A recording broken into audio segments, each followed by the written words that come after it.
as a point of contention under this supervisor, it's almost as if the pendulum has swung from one direction to the other, and maybe legislation ought to be created to bring it back to the center of somewhat a more sensible situation instead of swinging from one end to the other, of eliminating total resource availability under asset forfeiture. So just an idea to the remaining board members that there is a more common sense way to handle this situation.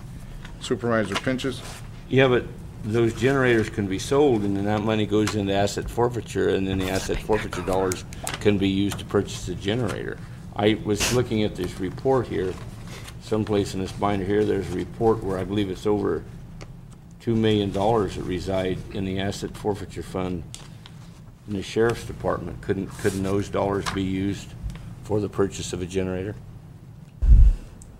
Is that a question to staff? I guess it's a question of the sheriff's office. Sure. And you're going to get a response. Hmm? I'm trying. I knew we could drag you out of that back road, Tom.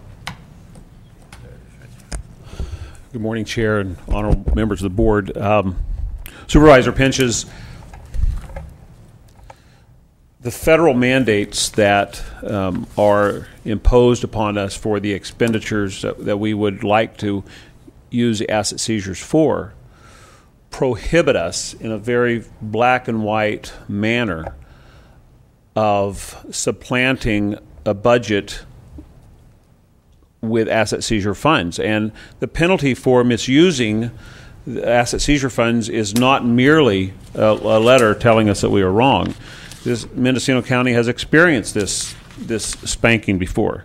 And the spanking includes repayment of any funds which were expended outside the guidelines which the government gives us, as well as a probationary period of not being able to accrue additional asset seizure funds. And a generator, one could assume, is a necessary expenditure for the jail. And for us to replace a generator that's close to 15 years old with a generator that we would use from either a asset seizure, the funds we use from asset seizure, I am not going to put myself in the position of having a federal government put us on probation again for this type of expenditure. I think it's very fair to say that the Sheriff's Office has pushed the envelope quite a bit on this with the expenditure of asset seizure funds for the county microwave system, with the expenditure of asset seizure funds used for a court-ordered jail remodel last year. So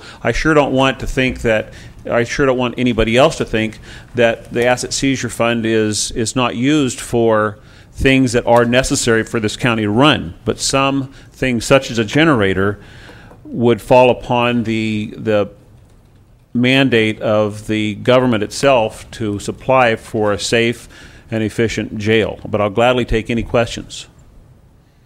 It's just disappointing, you know, here we are with no revenues basically for our general fund, and then there's over $2 million set in the asset forfeiture funds, and it'd sure be nice. I mean, yeah, I'll be president of the unfortunate club, and you can be vice president, because we're both dissatisfied by this.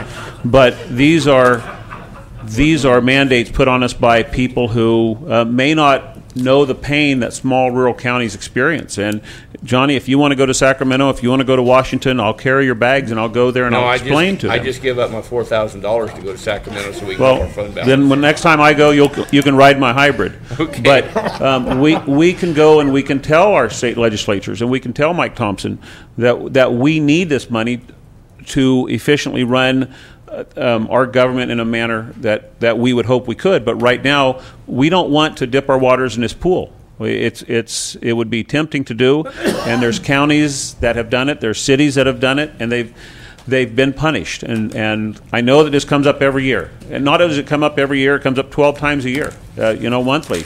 And there's people who say, well, Sheriff, why can't you fund this with asset seizure and fund that? And maybe we need to have a board workshop on explaining what the guidelines are so we can all have a better understanding, and so there are not false expectations of what asset seizure can be used for. And I believe that's why I brought it up as a possible discussion item for change in legislation that would allow somewhat more easier use of those funds. Exactly, and we don't want to put ourselves in a position where we're depending on asset seizure funds to run the government. Yeah. That's not what the court or legislature had intended. You bet. Any other questions? Thank you, Sheriff. Thank you. We tried, Tom. Okay, to Ms. Wyatt. Ready to continue. Yes, thank you. So, so now at this point, unless the board has any more questions on the housekeeping detail, we can go forward to the external request, and I can talk about those a minute. Flipping to the external requests, what we have here is 3 basically outside agency requests for funding. The Arts Council of Mendocino County has previously requested a $30,000 general operating support. And what you see on row 7 is the $30,000 for budget unit 1940, miscellaneous budget, is where it would be appropriated if the board so desires. The Juvenile Justice Delinquency Prevention Commission reimbursement for members, this is $5,500. It is currently at